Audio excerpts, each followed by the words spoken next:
বন্ধুরা আসসালামু আলাইকুম, আমি সুজীবতা ফরম বাংলা ডিসপ্লে আবার একটা গুরুত্বপূর্ণ টিপস নিয়ে আপনাদের সামনে হাজির হলাম। দূর দূরান্তে যে যেখানে বসে আমার ভিডিওটা দেখছেন সকলের প্রতি রইল শুভকামনা। বন্ধুরা, আমরা দেশে প্রবাসে যে যেখানেই থাকি না কেন কথা বলার জন্য অনেকগুলো অ্যাপস ব্যবহার করে থাকি। কেউ কেউ ভাইবার, হোয়াটসঅ্যাপ, মেসেঞ্জার, ফেসবুক, এমনকি ইমো ব্যবহার করে থাকি। আমরা হয়তো অনেকেই জানি যে ইমো সবচেয়ে সহজ এবং সুন্দর একটা কথা বলার জন্য অ্যাপস। তো এই ইমোতে অনেকগুলো গোপন টিপস থাকে যেগুলো আমরা অনেকেই জানি আবার অনেকেই জানি না। তো আজকে আমি আপনাদেরকে ইমোর সম্পর্কে একটা গোপন টিপস শেয়ার করব। ইমোতে শুধু আমরা কথাই বলি না, ইমো থেকে এক স্থান থেকে অন্য স্থানে বিভিন্ন ধরনের ডকুমেন্ট, ছবি আমরা পাঠিয়ে থাকি। তো যারা প্রবাসে আছেন, তো আপনি অনেক সময় সুন্দর করে একটা ছবি তুলেছেন, আপনার পরিবারের কাছে আপনার ছবিটা সেন্ড করেছেন ইমোতে, কিন্তু দেখা যায় যখন আপনার পরিবার ইমোতে ছবিটা অন করেছে অথবা ডাউনলোড করেছে, দেখা যায় যে আপনার চেহারাটা ভালো করে দেখা যায় না, অথবা আপনার ছবিটা এইচডি কোয়ালিটি নেই, ছবিটা ফেটে গিয়েছে। তো আজকে আমি আপনাদেরকে খুব একটা গুরুত্বপূর্ণ টিপস শেয়ার করব, যে টিপসটা আপনারা যদি ফলো করেন অবশ্যই আপনার ছবি যখন সেন্ড করবেন এবং যখন দেশে এই ছবিটা ভিউ করবে অথবা ডাউনলোড করবে, একদম এইচডি মোড এবং হাই রেজুলেশন এইচডি কোয়ালিটি থাকবে, কোনো ধরনের ছবিটা ফাটবে না। তো এই জন্য যারা আমার এই ভিডিওটা দেখবেন স্কিপ করবেন না এবং পুরো ভিডিওটা দেখার চেষ্টা করবেন। যারা আমার চ্যানেলটি এখনও সাবস্ক্রাইব করেননি অবশ্যই আমার চ্যানেলটা সাবস্ক্রাইব করবেন, পাশের বেল আইকনটি অন করে দেবেন যাতে আমি ভিডিও আপলোড দিলে সবার আগে আপনার কাছে পৌঁছে যায়।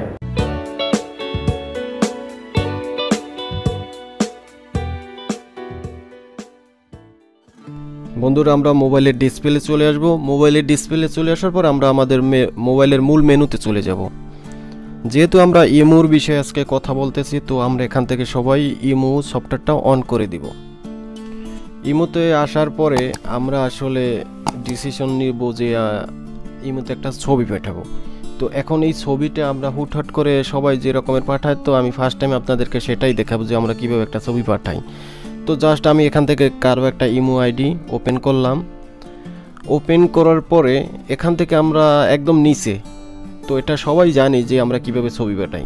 নিচে দেখবেন এখানে একটা ফাইলের যে একটা ঘর আছে, তো এখানে টাচ করলে আমাদের সরাসরি ছবি ওপেন হয়ে যায় অথবা ভিডিও ওপেন হয়ে যায়। তো জাস্ট আমি আপনাদেরকে দেখানোর জন্য এখান থেকে একটা ছবি সিলেক্ট করে সেন্ড করে দিলাম। তো এখান থেকে একটা ছবি আমার সেন্ড হয়ে গেল। তো এখন এই ছবিটা যদি বাংলাদেশে অথবা আমার যাকে পাঠিয়েছি সে যদি ছবিটা ওপেন করে, জাস্ট আমি আপনাদেরকে এখান থেকে ওপেন করে দেখাচ্ছি। তো এই ছবিটা যদি সে এখন ওপেন করে, হয়তো সর্বোচ্চ 30 কেবি, 40 কেবি অথবা 100 কেবি এই ছবিটা হবে। আমি যত ভালো ক্যাটাগরি অথবা ভালো হাই রেজলিউশনের ফটো হোক না কেন, সে ডাউনলোড করলে সর্বোচ্চ 100 কেবির মতো ফটোটা হবে। তো দেখা গেছে আমি এই ছবিটা আমার এখানে প্রায় 5 থেকে 6 এমবির মতো।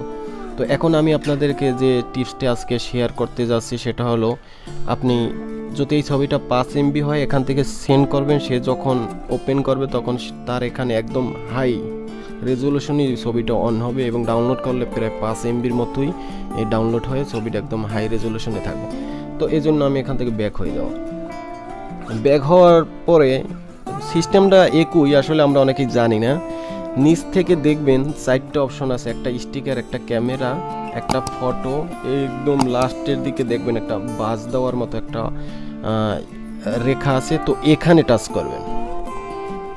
এখানে টাচ করার পরে অপশন ওপেন হয়ে যাবে, দেখবেন ফাইল এবং কন্ট্যাক্ট নামে 2টা অপশন ওপেন হয়ে যাবে। আপনি এখানে ফাইলে টাচ করবেন। ফাইলে টাচ করার সাথে সাথে একদম আপনাকে ফাইল ম্যানেজারে নিয়ে যাবে। এখানে সকল ফোল্ডারগুলো আমার এখানে দেখা যাচ্ছে। তো আমার যদি এখানে মেমোরি নাই মোবাইলে, তো তাহলে হয়তো মেমোরি যদি থাকতো তাহলে এখানে মেমোরিও লেখা থাকতো। তো এখানে দেখবেন ফোন স্টোরাং নামে একটা অপশন আছে, তো এখানে টাচ করবেন। টাচ করার পর একদম আমরা ফাইল ম্যানেজারের ফোন স্টোরাংয়ে চলে আসব। চলে আসার পর এখানে সকল ফোল্ডারগুলো আছে, আপনি এখানে সকল ফোল্ডারগুলো দেখতে পারবেন, আপনার মোবাইলে যত ফোল্ডার।